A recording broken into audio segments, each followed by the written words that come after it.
Jesus: enchei as talhas de água. E encheram-nas até ao cimo. Então disse-lhe Jesus: tirai agora e levai ao mestre-sala. E eles levaram.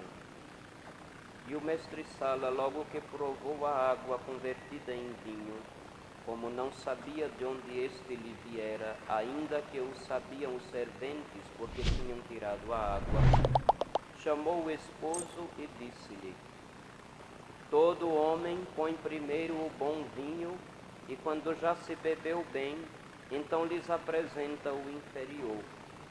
Tu, ao contrário, tiveste o bom vinho guardado até agora. Foi este, em Caná da Galileia, o primeiro milagre que Jesus fez, manifestando assim a sua glória. E os seus discípulos creram nele.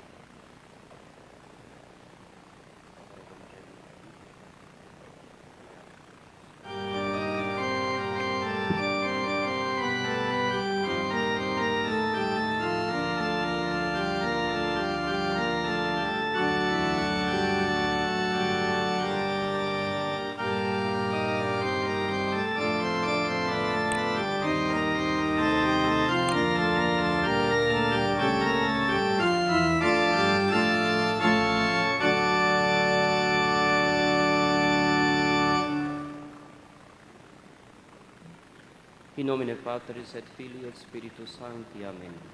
Ave Maria, gratia plena, Dominus tecum, benedicta tu in mulieribus, et benedictus fructus ventris tui, Iesus. Santa Maria, Mater Dei, ora pro nobis peccatoribus, nunc et in hora mortis nostre. Amém.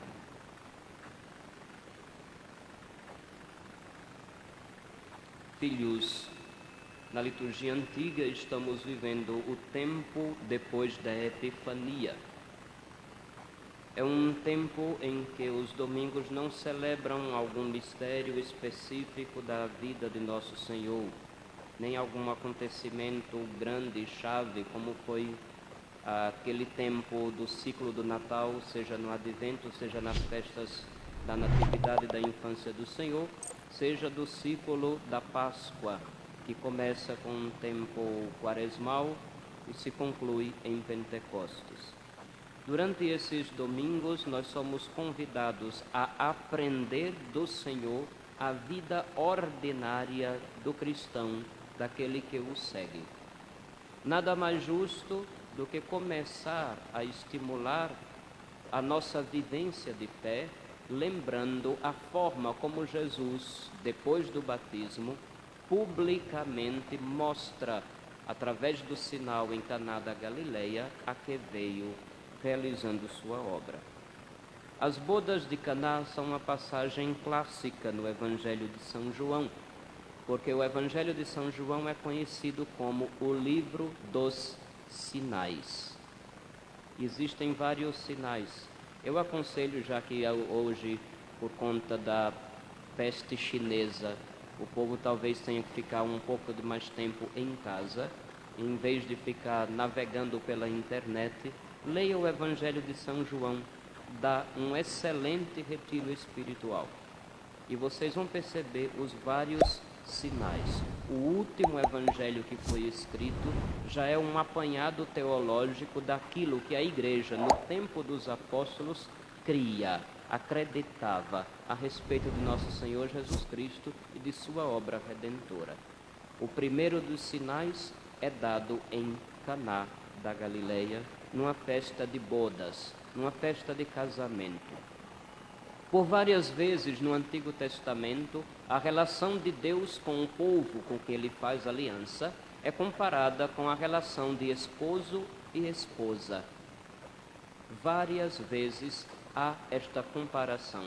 E no Novo Testamento não será diferente, porque tal como havia um pacto entre Deus e o seu povo na primeira aliança, o Antigo Testamento, também há um novo e eterno pacto, uma nova e eterna aliança de Deus com o povo do Novo Testamento, onde se não entra mais pelo laço de sangue, mas por uma resposta de fé dada e recebida a graça mediante o sacramento do batismo e todos os outros sacramentos que são consequência do primeiro do nosso batismo. Está Jesus ali na festa do casamento. Santifica o matrimônio aquele que criou o matrimônio e transformou o matrimônio num sacramento, um sinal sensível que significa e realiza a aliança de Deus com o seu povo. Um sinal sensível através do qual ele vai comunicar a graça, não mais pela simples natureza da coisa, em que a união de um homem e uma mulher constitui uma família natural, mas muito mais do que isso, uma ajuda divina para que o amor de esposo e esposa se divinize, tal como o amor de nosso Senhor Jesus Cristo pelo seu povo, pela sua igreja. Se quiserem inteirar-se mais disso, leiam o capítulo 5 da carta de São Paulo aos Efésios e vocês vão ter uma profundidade da visão do sacramento do matrimônio. Porém, aqui, nas bodas de Caná, o sentido é mais profundo, o sentido é a aliança de Deus com o seu povo. O tema da aliança perpassa toda a Escritura, desde o começo do Antigo Testamento até o final do Novo. Quem não levar o tema da aliança em consideração, jamais compreenderá a Sagrada Escritura. Nunca vai entender. A Sagrada Escritura não é um livro de caça-palavras, onde cada um lendo como se fosse pela primeira vez que alguém lê e acha que descobriu a roda, porque quem lê dessa forma tem um risco de mais de 90% de cair na tentação de fundar sua própria religião na garagem de sua casa. A Sagrada Escritura é o livro que conta a história da aliança de Deus com o povo que ele convocou. No Antigo Testamento, Abraão e sua descendência. No Novo Testamento, todos aqueles que, ao ouvir a palavra anunciada por Jesus, dão uma resposta de fé. E esse novo povo convocado é a eclesia, a igreja. Nós, hoje, somos o povo do Novo Testamento. Então, é significativo que Nosso Senhor apresente-se e realize o seu primeiro sinal na festa de casamento. A passagem é cheia de simbolismo. Só não vai perceber a profundidade da passagem quem ignora o tema da aliança e quem ignora a catolicidade que é própria do povo do Novo Testamento. Quem ignorar a catolicidade do povo do Novo Testamento não vai entender isso. Já houve, ainda mais aqui no Brasil, um certo fundador de uma certa seita que está em tudo quanto é canto desse país, Laranjeiras não foge à regra, que chegou a dizer, no auge de sua ignorância, e até poderia dizer sob influxo diabólico, que esta seria uma das passagens inúteis do Evangelho. Se fosse ele que tivesse que decidir o que era revelação ou não, ele teria cortado essa passagem. Eu vou só dar uma dica de quem foi. Começa com E e termina com Dir Macedo. O infeliz chegou a dizer essa sandice, de que seria uma das páginas inúteis. O que é que eu posso dizer, né?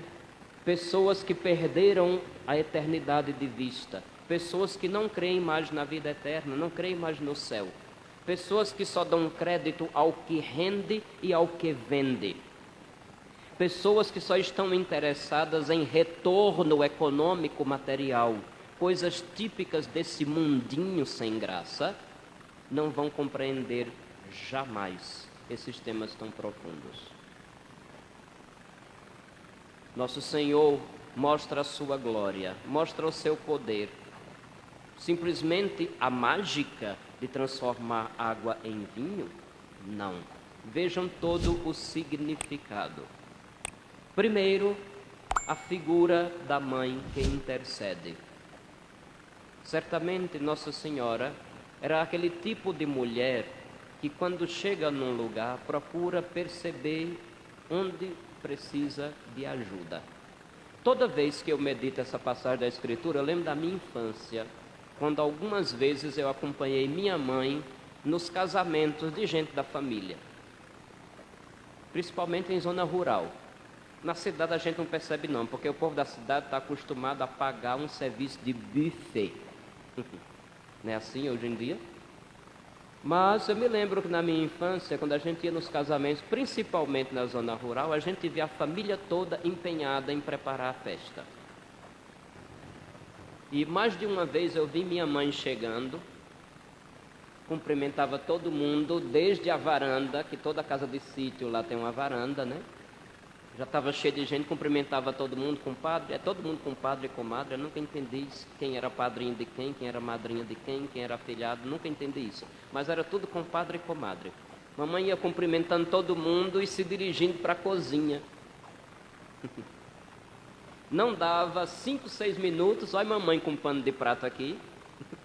Imagina a cena, com um pano de prato pendurado no ombro, cortando alguma coisa, mexendo em alguma panela, limpando alguma coisa, ajeitando alguma mesa, sempre estava ocupado fazendo alguma coisa. Então, toda vez que eu medito essa passagem da Escritura, eu me lembro de minha mãe. E eu acho que Nossa Senhora era daquele jeito, ou quem sabe até mais, porque chegava nos lugares, não com o nariz empinado se achando a dona, que todos teriam que dar atenção, mas como aquela que servia, como aquela que se colocava à disposição. Foi assim que ela percebeu que estava começando a faltar o vinho. Segundo Santo Ambrósio, a Mãe de Deus não iria pedir ao seu filho coisas banais, a não ser somente aquilo que só Deus pudesse fazer. Conhecendo o filho que ela tinha, e justamente por isso, por ser quem era nosso Senhor Jesus Cristo, o Verbo que se fez carne e habitou entre nós, ela intercede. Eles não têm mais vinho. No Antigo Testamento, o vinho, olha como a passagem é cheia de significados. O vinho em abundância era sinal da vinda e da presença do Messias. Ó vós todos que estáis cansados, vinde às águas. Vinde, banqueteai-vos, tomai vinho, tomai leite, sem se preocupar com o pagamento. Dizem as profecias do Antigo Testamento que se referem à vinda do Messias. E olha só, o que estava faltando? Vinho. Liguem os pontos. O católico deve ler a Bíblia com inteligência. Inteligência é um dom que nosso Senhor deu a todos os seus filhos, todos aqueles que Ele criou à sua imagem e semelhança, por mais que sejam rebeldes, por mais que às vezes não usem também o dom, mas a inteligência foi dada a todos. Não tem mais vinho. Outro sinal importante, como Jesus responde. Não responde chamando mamãe. Jesus responde com a expressão mulher. Que temos a ver? Mulher. Isso faz nos recordar lá no livro do Gênesis. Não sei se vocês se recordam. A mulher misteriosa do proto-evangelho, lá no livro do Gênesis, se eu não me engano, entre o capítulo 2 e 3, quando depois que o ser humano peca e Deus o busca e se descobre o plano e que era a serpente que havia tramado tudo, Deus amaldiçoa a serpente, o inimigo, Satã, Lúcifer, Belial, o demônio, o diabo, o divisor, ou como diria lá na minha terra, o cão. Porque fizeste isso, serás maldita, rastejarás, comerás pó, e porei, aí vem a palavra do proto-evangelho. Proto-evangelho significa a primeira boa notícia que a Sagrada Escritura nos dá depois que o ser humano desobedece a Deus. Por isso que é chamado proto-evangelho, a primeira boa notícia. Porém, inimizade entre ti, serpente, diabo, coisa ruim, e a mulher. Opa, quem será essa mulher? Entre a tua descendência, serpente, diabo, coisa ruim, e a descendência dela, da mulher. Quem é esta mulher? Ela, a mulher e a descendência, te ferirão a cabeça, e tu, serpente, lhe ferirás o calcanhar.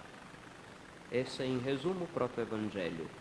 Sempre foi um mistério para o povo da antiga aliança. Que mulher era essa? Não podia mais ser Eva, porque Eva já tinha sido derrotada pela serpente. Foi um mistério. E eu tenho certeza que quando os apóstolos ouviram Jesus falar com sua mãe, dizendo: mulher, que temos a ver com isso? Alguma luzinha lá dentro deve ter se acendido. Tum! Opa! Não é normal um filho chamar a mãe dessa forma. Mulher não é desprezo, é revelação. Quem não compreende o bojo da Sagrada Escritura vai, na sua ignorância, dizer: Jesus não chamou Maria de mamãe. É, filho de chocadeira, você também não, né? Não é desprezo, é revelação. O Antigo Testamento é preparação para a realidade que é Cristo no Novo. E as palavras de nosso Senhor iluminam toda a palavra que foi dita antes dele. Quem era aquela mulher anunciada no livro do Gênesis? Mistério. E Jesus, ao falar, começa a revelar, começa a fazer os seus discípulos compreenderem o sentido das Escrituras. Mulher, que temos a ver com isso? A minha hora não chegou. Mulher, que temos a ver? Não era ele só. É uma obra já em conjunto. E ela foi a primeira que, por ter dado uma resposta de fé, já ingressou na obra redentora de nosso Senhor. É por isso que Nossa Senhora é chamada de medianeira de todas as graças. E alguns santos chegaram a chamá-la de corredentora também. Que temos a ver com isso? A minha hora ainda não chegou. Certamente naquele instante houve uma troca de olhares. Houve um tempo que o simples olhar de um pai ou de uma mãe já dizia muita coisa.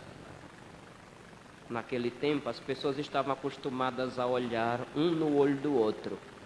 Hoje estão perdendo esse costume.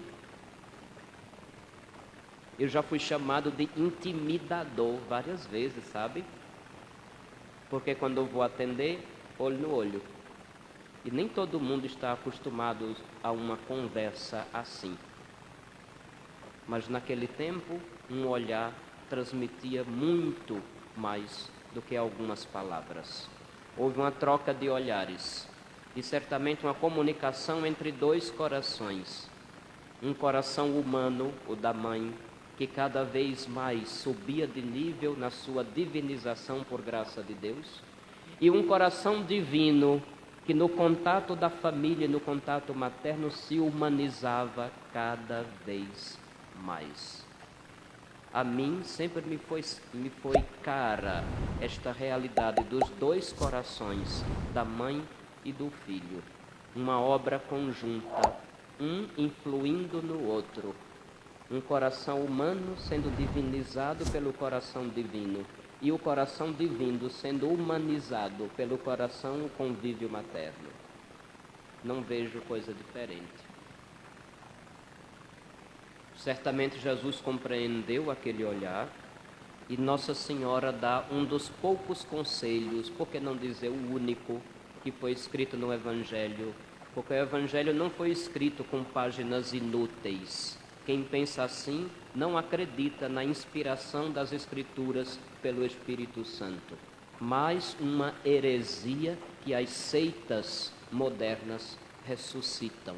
não se crê na inspiração da Sagrada Escritura como obra do Espírito Santo. A Escritura não foi escrita desse jeito que está aqui para o nosso conhecimento por acaso.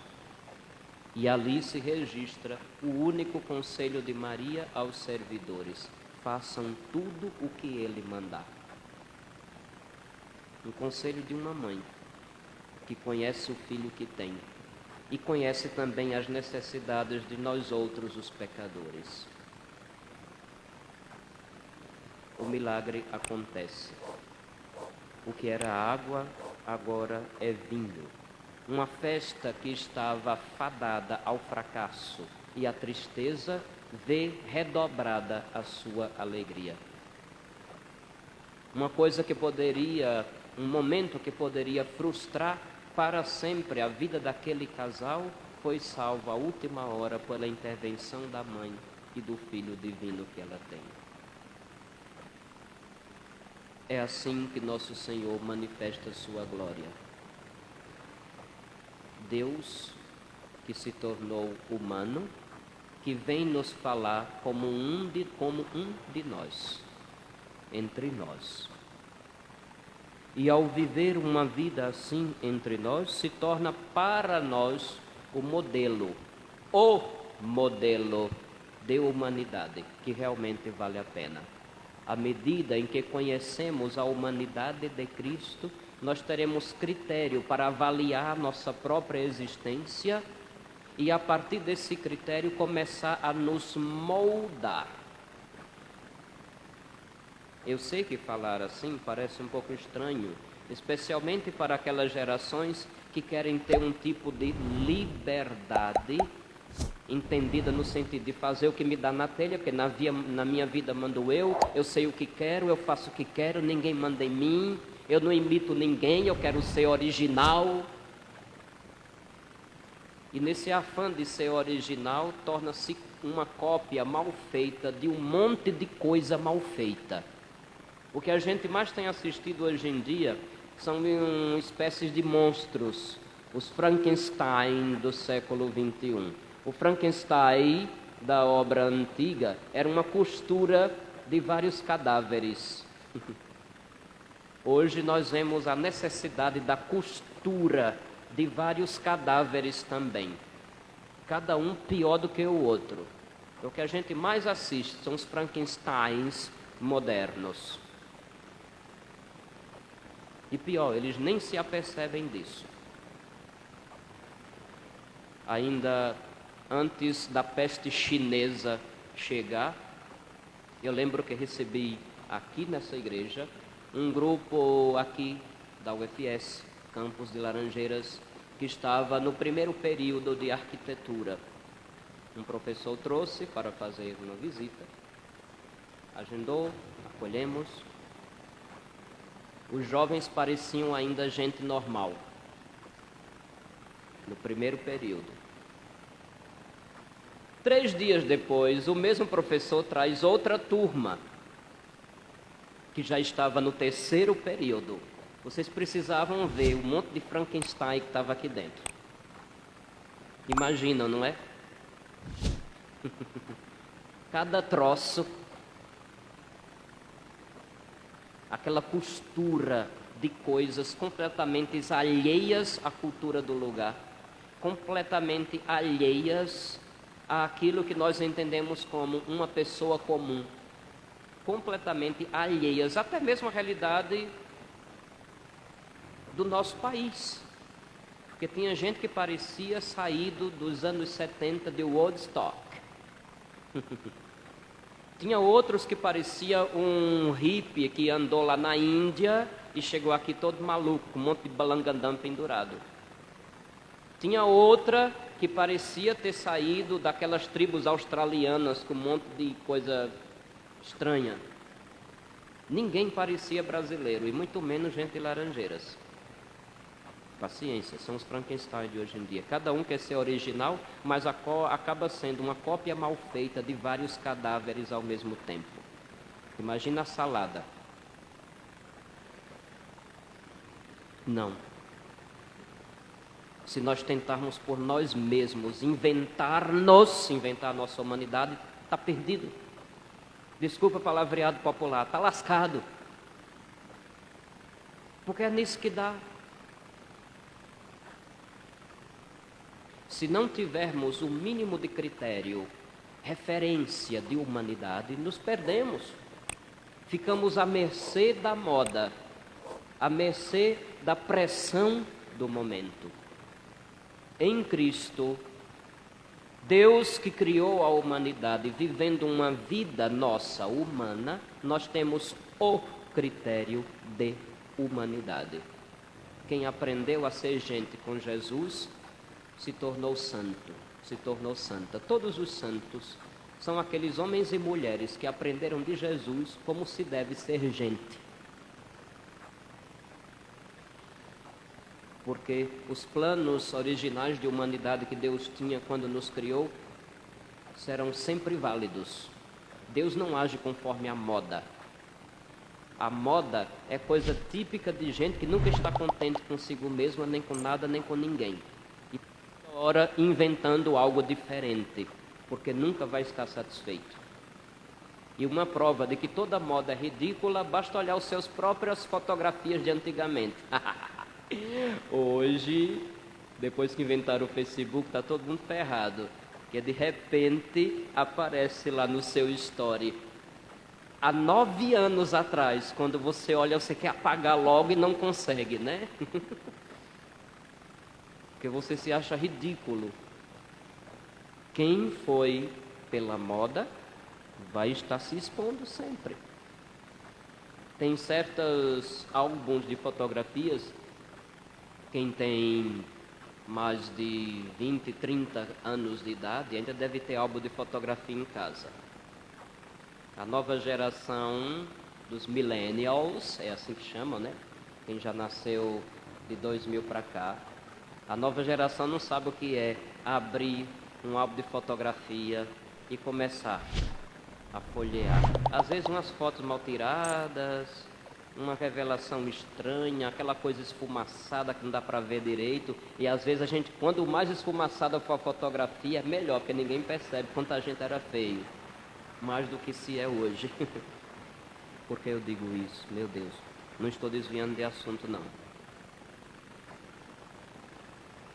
Eis que o Cristo se revela. E se revela num contexto significativo de matrimônio. E se revela num contexto de convivência familiar e intimidade e cumplicidade com a sua mãe. Deus humanizado para nos ensinar a ser humanos. Salva uma festa de casamento. O significado vai muito além do fato em si.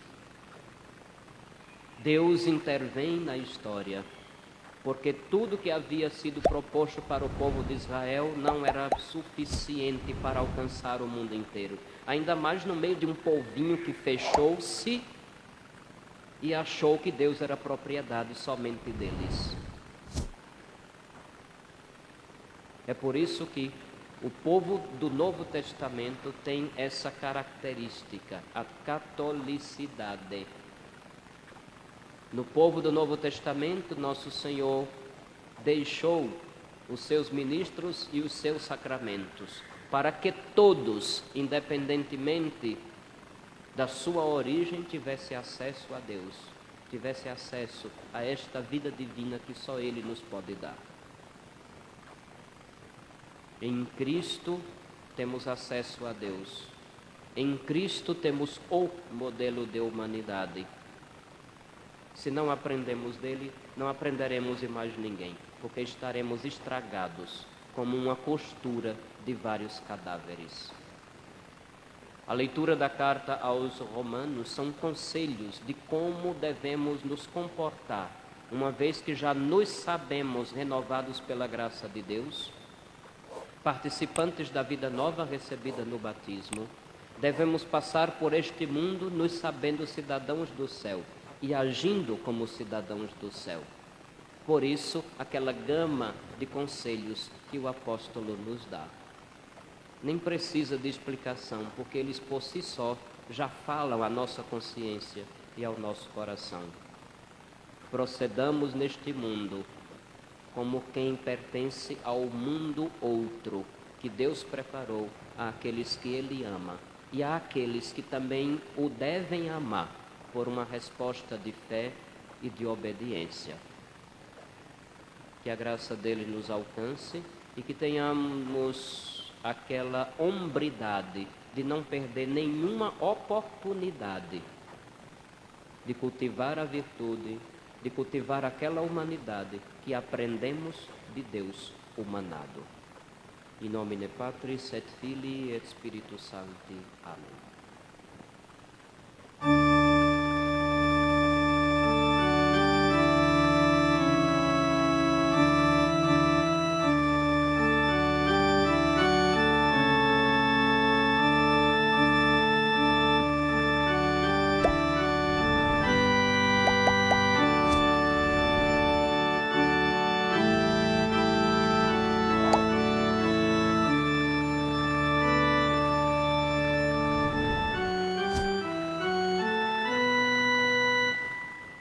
Credo in unum Deum, Patrem omnipotentem,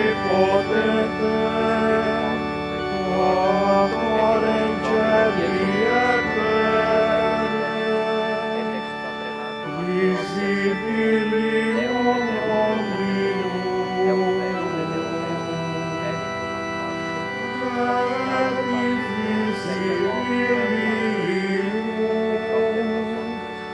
et in unum Dominum, Iesum Christum,